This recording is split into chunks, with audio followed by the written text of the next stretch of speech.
So we start off by understanding what the goal of this tax is supposed to be.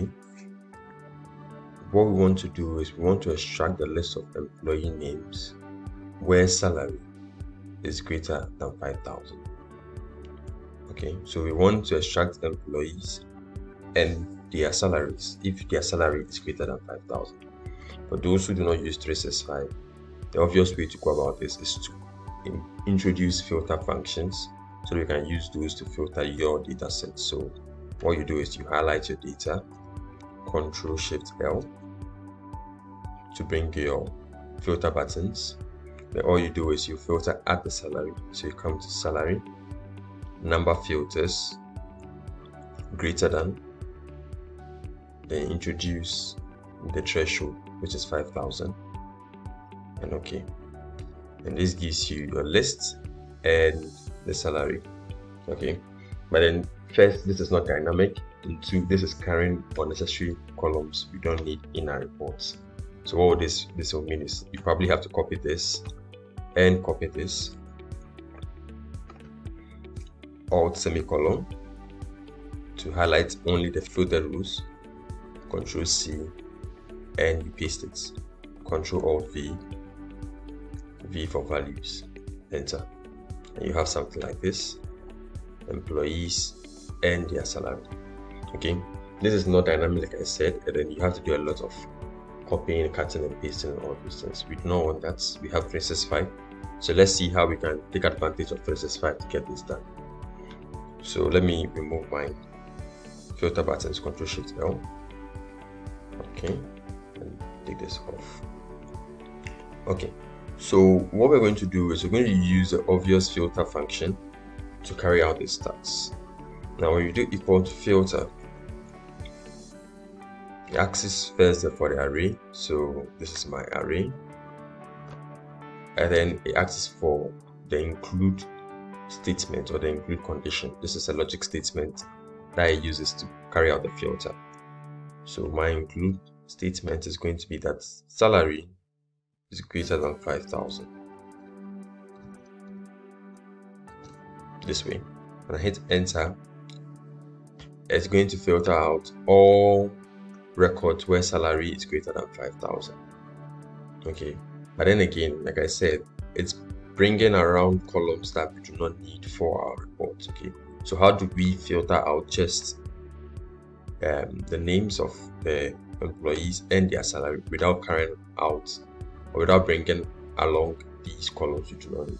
Okay, so we can double filter, which is a very interesting, cool thing to do. We need to first do some markings to show the columns we want to filter and the columns we don't, using zeros and ones. So right on top of the columns, if that column is a column you want to filter, use 1. If it's not part, you use 0. So 0, 0, 0, 0, 1. Great.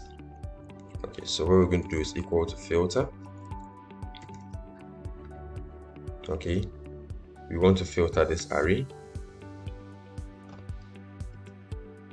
and the include statement is that this is greater than 0. Right. Now this gives us just what? Employees and their salary. Okay, so that's the first step. The second step is to filter this again. So filter. Okay, now I want to filter this array we just produced where salary is greater than 5,000, close bracket and enter. Okay, now these are all instances where salary is greater than 5,000. Okay, so that's how I can do it. I can choose to sort this as well. So just for it to look good, I'm going to sort. Okay, my indexes, I'm going to sort by the salary. So my sort index is going to be 2, since salary is the second column. I'm going to sort this in descending order, like that. And I have this. So Desmond is the highest paid individual in our data list. So that's how you can use filter to actually filter columns before you filter the rows or records you're interested in. We can actually also use Excel's new choose columns, fantastic function when combined with the filter function. So that's what I mean. So equal to filter, Okay, our array is this, and then we want only records where salary is greater than 5,000. Okay, again, this gives us the entire data set, but we're just interested in 2 columns. So we're going to use a choose function, choose column. Okay, so this array, and we simply state the columns we're interested in. So the first column, or column number 1, is going to be the first column in our array. Column number 2 is going to be 1, 2, 3, 4, 5, 6. Column number 6, like that. And there you have it. So simply indicating the columns you are interested in, the choose column pulls out these columns for you. Okay. The beautiful thing about this is we can actually change the arrangement of our data this way. So I can actually change the arrangement of the columns using 6 and 1 this way, and then I'll have salary first before employee. What you can also even do is you can duplicate certain columns in your result. So I have 1 and I have 6 over here. I can bring another 6 this way. So I'll have salary repeating twice like this. And then I can use this for a conditional format. So let me select these ones this way. Go to home, conditional formatting, data bars, more rows. Okay, so I'm going to show only the bars. Let's use something nice, something like this. And okay, I have something beautiful like this. Okay, so if I sort this,